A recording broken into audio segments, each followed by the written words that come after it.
created a myth that thinking outside of the box is being creative, kind of pulling something out. And actually, SIT tried to revolve that and said that many times we need to think inside the box, think within limitations. And actually, thinking within limitations, which is very different than the methodology that was dominant for many years, brainstorming into innovation, is revolutionary. And it comes from the understanding that limitations inspire creativity. When we are limited, when we have no other choice, many times we become creative. And we all know it from our lives. When we're in a situation where we feel a little bit with our back to the wall, when we don't have other option, we pull out a lot of resilience, a lot of new options come to mind. But the thing is that we can create the limitations in a intentional way to inspire our creativity. So the origin of the SIT methodology comes actually from this gentleman, which is called Genrich Altschuler. From his name, you can imagine maybe that he's Russian, and he was a patent writer in Russia, in the Soviet Union. And he had the following notion, the following idea, and it's kind of brilliant. So think with me. He said, what if different inventions in the world? I'm looking at my phone, I'm looking at bridges, I'm looking at a heater, I'm looking at tables. What if they all share patterns? And he said, creative solutions must share patterns. So he started to explore different inventions to see if they can find patterns. So we're going to play something and to demonstrate this phenomena. So I'm showing you a commercial. Take a moment to think, what is this commercial about? So this commercial is to the lottery, and it has the message, yeah, that kind of rich. So if we needed to tell a story, like what is the pattern behind this advertisement? So he's so rich that he can afford his own aquarium with turtles and sharks within his living room. You see his dog like looking at him. Amazing commercial. In the same series of commercials, they took this one. And so he's so rich, he has his own tunnel. And I don't think you can see it, but it says Kevin's tunnel. So when everybody's in traffic, he has his own tunnel. He's that kind of rich. Of course, it's exaggerated, but it makes us laugh, and it brings the notion that maybe we should play the lottery if that's our style. And look at this one in the same series. He's that kind of rich, but he does his supermarket in a helicopter. Now imagine that this company like need to create a fourth advertisement. Take a moment to think if you could think of another image which will follow the same pattern. So what do we have in the pattern? We have someone which becomes so rich that he can do something extremely crazy.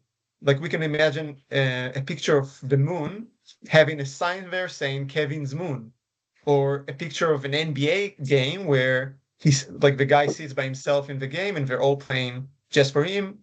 So immediately our mind can duplicate the pattern. And actually, this is a fourth image from that same series, Kevin's airline. So he's that kind of rich, but he's got his own airline.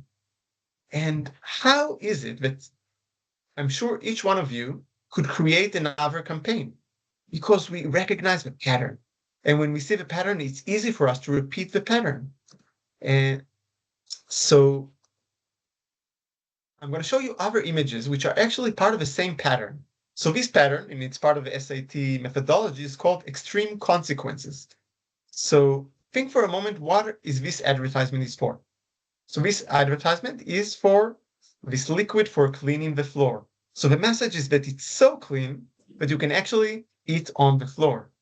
So when you think about it, in a way, it's the same pattern which we saw before in the lottery. We take our product or our service and we bring it into an extreme situation. Look at this one. What is this product advertising? So we have frogs and like these carnivore plants which will work for food. Why will they work for food? Because there are no insects. So this is a commercial for a spray against insects. Again, in extreme consequences of using our product. Tabasco, it's so hot, it makes our cigarette burn from the other side. It's so hot that it creates popcorn when we eat corn. It's so hot that this is the way our phone looks like. If you remember that's how a phone used to look like. Again, extreme consequences. This is a liquid for cleaning glass. It cleans so well that the birds need a helmet, and also the fishes are using helmet now. This is for a sugar-free candy. It's so sugar-free that even the ants are playing no interest. This is for weight loss. This is the way you come in, and this is the way you come out. Again, it's ridiculous, but it creates this pattern for advertisement, which is actually brilliant because it creates kind of an inner joke with the client. Look at the X spray. It's so attractive that even the nuns are blocking their nose to avoid the attraction. And Siemens vacuum cleaner. It's so silent that even in a concert, the lady there is cleaning, or even in the chess contest, there is no problem using that one. And a little movie which again demonstrate this pattern which we just saw of extreme consequence.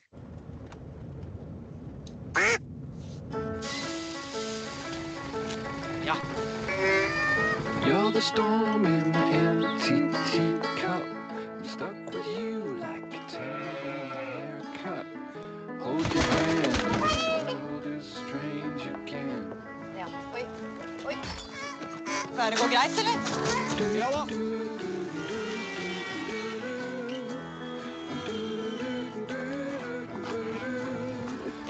Kom igjen. Oi.